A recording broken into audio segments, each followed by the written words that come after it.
ওরা আমায় এভাবে কেন মারলো মা?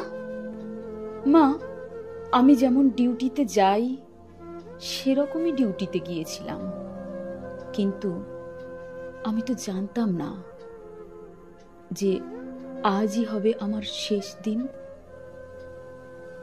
আমি তো আমার জুনিয়রদের সাথে কত গল্প করতে করতে একসাথে রাতের খাবার খেয়েছিলাম।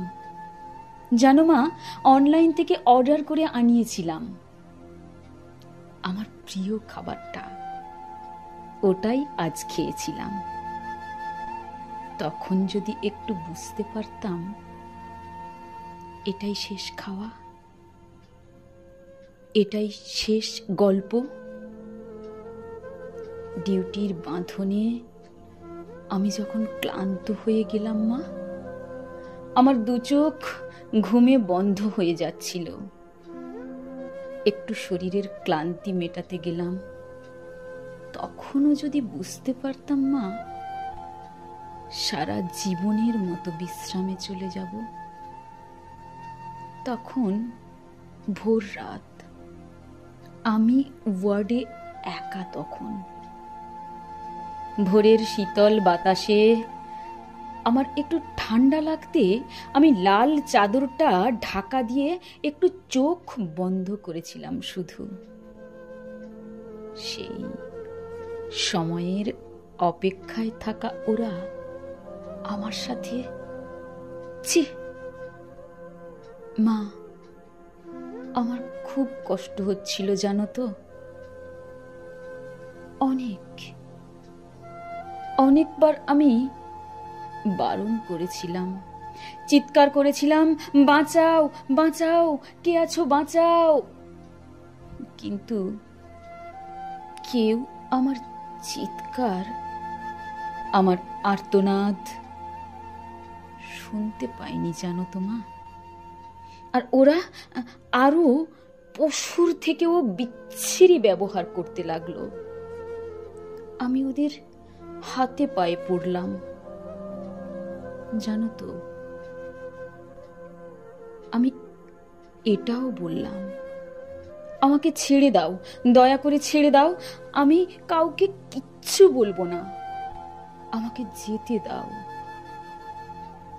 কিন্তু ওরা আর আমায় তোমার কাছে একবার যাওয়ার সুযোগটা দিল না তোমার কোলে শেষ বারের মতো মাথা রাখতে দিতে, দিল না শেষবার তোমার হাসি ভরা মুখটা দেখার সুযোগ, দিল না বাবার স্বপ্নে তার রাজকন্যের বড় ডাক্তার হওয়ার কাহানিকে সত্য করতে। আমার গলা টিপে ধরে, নিজের সর্বশক্তি দিয়ে আমার গলা চেপে ধরে, জানো মা, আমি অনেক চেষ্টা করেছিলাম বাঁচার, কিন্তু হয়তো আজ ভগবানও চাননি যে আমি বেঁচে থাকি। ওই পশুদের শক্তির কাছে আমি হেরে যাই, আমার গলার হাড় ভেঙে যায়, ওরা আমার ওইভাবে ওখানে ফেলে রেখে চলে যায়, ওই বিবস্ত্রভাবে। সকালে সবাই আসে, কিন্তু এ কি, আমি কারোর সাথে কথা কেন বলতে পারছি না? তোমাকেও দেখতে পাচ্ছি, তোমায় কত করে ডাকছি, তুমি শুনতে কেন পাচ্ছ না মা? ও মা, আমার ডাকে, ও মা, এই তো আমি। তুমি কাঁদছো কেন? কি হয়েছে তোমার? ও মা। দেখি মা সামনে একটা লাশের দিকে তাকিয়ে হাউমাউ করে কাঁদছে। লাশটার মুখ দেখতে পেয়ে আমি শিউরে উঠি। এ কি? এটা যে আমারই নিথর দেহ। আমি কি তবে মারা গেছি? আমিও কাঁদতে শুরু করলাম।